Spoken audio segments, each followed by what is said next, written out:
listen, the idea of bribing your child with M&Ms and marshmallows to become potty trained, it's kind of gross, guys. Like, let's be real.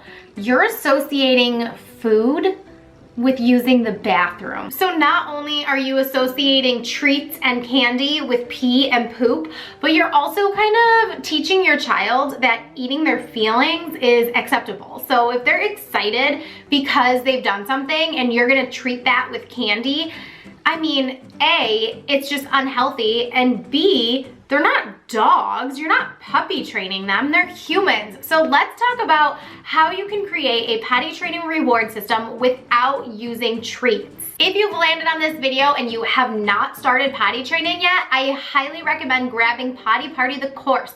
There's a link in the description box down below to grab this course, and you should go through the whole course before you even start potty training, because it's going to tell you how to prepare for potty training as well as what to do while you're potty training, and give you tips on bumps along the way. So first things first, I want you to use a sticker chart. Very basic. Does not have to be anything elaborate. This is the sticker chart that I use in my potty training course. So if you have the course, you will automatically have that. Otherwise, you can find one to download online, or you could literally just like draw squares on a piece of paper and have your child put the stickers on their chart. So what I do is I reward kids with 1 sticker for pee and 2 stickers for poop. But here's the magic in the stickers. A lot of times I hear parents say, my kid really doesn't care about stickers. Like, that does not excite my kid. Well, you need to let your kid pick out the stickers. Bring them to the store. This is why it's all part of the prep. You need to bring them to the store, show them the chart, and say, what stickers do you want to earn for your chart once we're using the potty. Now, once your child has filled their sticker chart, okay, so they may fill like 5 charts in like the first day. So don't be surprised if they're going through them really quickly, because they're excited, they want to earn the rewards. So don't be surprised if this happens, but what I want you to do is have a fun little plastic bin. Now, this is from the dollar store, and what I want you to do is decorate this bin with your child. So I'm just gonna write, oh, I'm not gonna write because this marker is not working. Wow. So much for that. But you can write on the bin, you know, Joshua's potty prizes or whatever you want to write, but you should get like maybe some googly eyes or like some stickers or some puffy paint, whatever you want to get to decorate the bin with your child. This is important. You need to decorate it with your child and tell them in 3 days, in 4 days, in 5 days, we're not going to use diapers anymore. You're going to go pee and poop in the potty, and you're going to get prizes as you're learning this big new skill. So your prizes are going to go in this bin. Now, of course, if your child is picking out their stickers, then they also need to pick out their prizes. So I recommend going to the dollar store, because you know your kid's not gonna pick out $1 million prize, or I mean, like, honestly, like, you could go to Target, but your kid might point to $100, you know, scooter or something that they really want. And that's not what this is. This is not a huge prize situation. So I grabbed a couple things. If your kid loves Hot Wheels, get a bunch of Hot Wheels. They're $1 each, put them in there. If you have a girly girl who really enjoys Barbies, you could get like cheap little Barbies and throw them in there. Stuffed animals are always a good idea. Throw it in the bin. And then also books. Books can go in the bin. Now, they don't have to be potty training related. None of their prizes have to be potty training related. The only thing they have to be is interesting to your child. So that is all you have to worry about. Once you have decorated your bin, you bought all the prizes, and it is full, your bin is full of all the prizes, you probably want like between 10 and 20 prizes, and I'm gonna go with like 20-ish, especially if you're getting like a bunch of little race cars or something like that. Like, don't go like and get 20 big stuffed animals. Get more small stuff.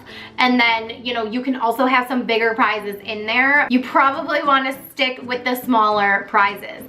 Now, what I want you to do with the bin once it's filled up is I want you to put it up high. So generally, I will have parents put it up on top of the fridge because that's a good place where your child can see it, but they can't reach it. So they see it and they're subconsciously like remembering that it's there and that these are their prizes for when they're potty training. Now, I don't expect your child to understand everything that you're telling them. They don't know what potty training is. They don't know that word. And they, like, even when you jump into it and you are potty training, you don't even have to say like, oh, we're potty training. Like, no, oh, we're done with diapers. Pee and poop goes in the potty. Like, it's not like you don't have to tell them and explain like what potty training is in terms of like, this is potty training. No, this is growing up. Telling your child like, you're getting big now, we're not wearing diapers anymore, we're wearing underwear, and these prizes are going to help with the process. However you want to word it to them, but it is not going to be, I'll give you an M&M if you go pee-pee.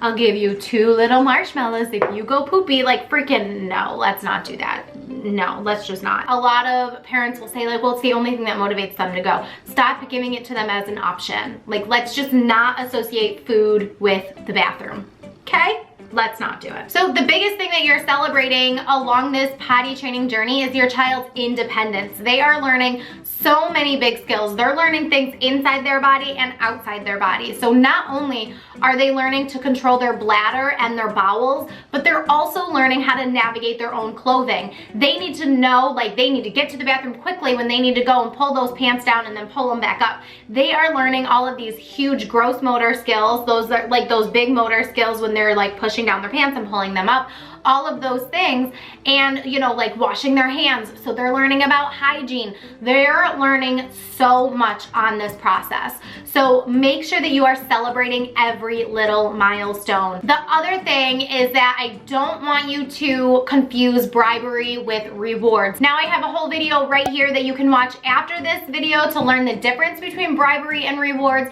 but remember that there is a big difference. Bribery is something that you're trying to tell your kid like, hey, let's have these treats if you do that.